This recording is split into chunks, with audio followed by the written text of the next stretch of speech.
Long before cities rose and railroads carved through the wild, there was a valley hidden between the Oregon hills. Travelers said the place had a stillness that made men listen to their own hearts. There, beside a quiet river that twisted like silver through the pines, lived Elias Moore, an old woodworker known for his patience, his wisdom, and his silence. Every night, Elias would sit by his cabin fire, carving small wooden figures, bears, eagles, and children, each one shaped with tenderness. But the villagers often wondered, why does a man who once served as the governor's craftsman now live alone, far from town?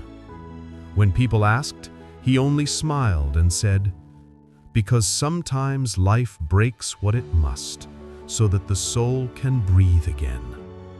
And that, my friend, is where this story begins. Not with success, but with loss. Years earlier, Elias had been the pride of the capital. His hands built grand tables for banquets. His art adorned the halls of men who ruled. He had a wife, Margaret, and a young apprentice, Thomas, who looked to him like a father. But one winter morning, tragedy struck. A royal commission, a massive oak throne carved for the governor, splintered before the unveiling. The collapse nearly killed a visiting dignitary. The governor, furious and humiliated, accused Elias of negligence. Before he could defend himself, the guild expelled him. His reputation crumbled overnight. His wife, burdened by shame, fell ill, and when she died, Elias disappeared into the western wilderness. To the world, it looked like fate had turned cruel, but Elias would later tell a traveler, "The forest took everything from me, only to return my soul." Years passed. One day, while Elias was mending a fishing net by the river, a young man approached.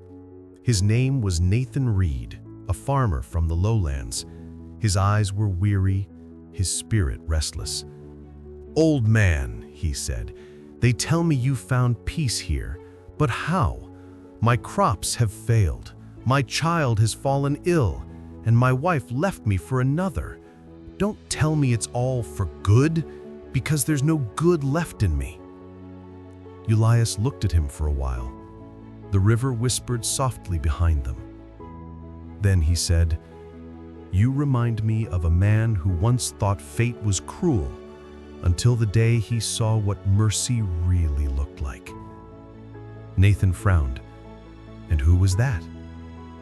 "Me," said Elias. "Sit, and I'll tell you what the forest taught me." When Elias first came to the wilderness, he lived near an old bridge that crossed the river. One night, during a thunderstorm, lightning struck the bridge and set it ablaze. The fire spread to his small workshop and destroyed everything he had built since leaving the city. Every carving, every tool, every dream of rebuilding his name. For 3 days, he sat among ashes, hollow as the blackened earth. Then, as the smoke cleared, he saw something strange. Beneath the collapsed bridge, hidden in the riverbed, were fossils of petrified wood, rare and beautiful. The fire had burned just enough to expose them. Collectors who later found them paid Elias generously. But the money didn't matter. What mattered was the truth. "The bridge had to burn," he said quietly, "or I'd never have seen the beauty beneath." Nathan listened, silent for the first time.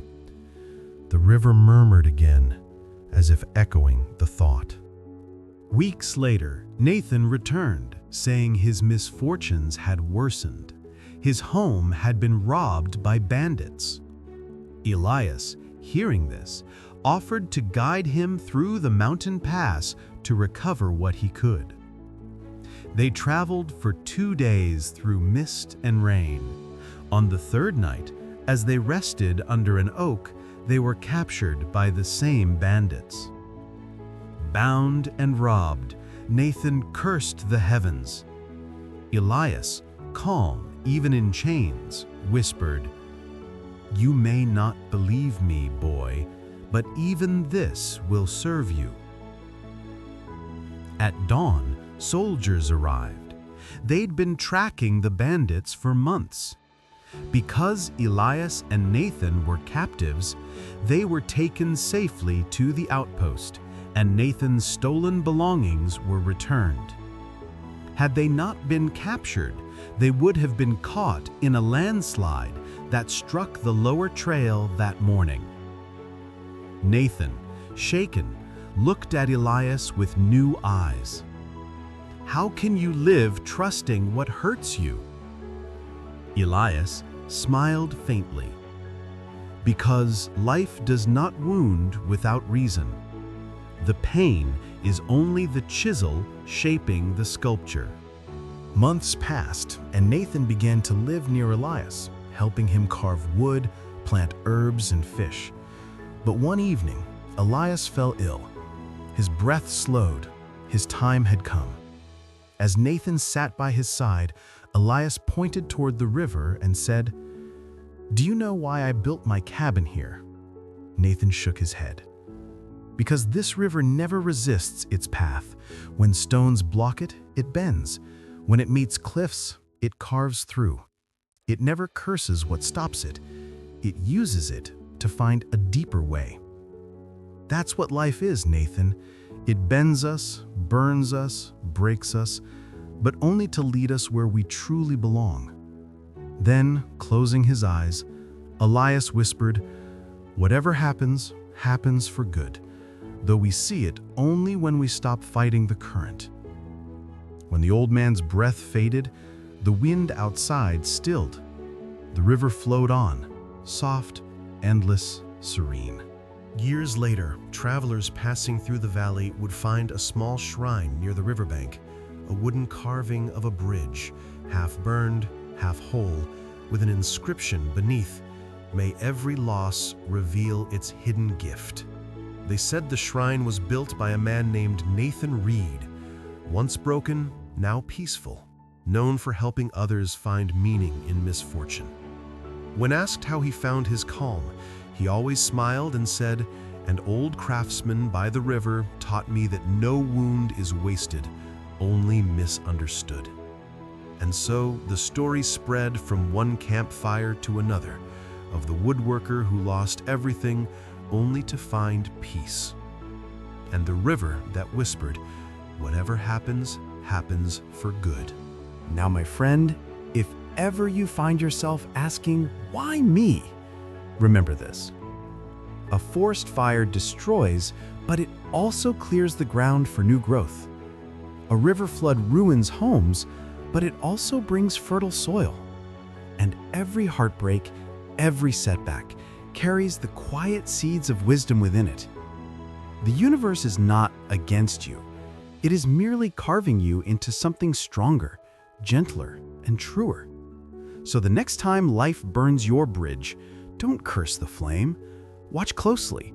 Perhaps it's only revealing the treasure beneath the ash.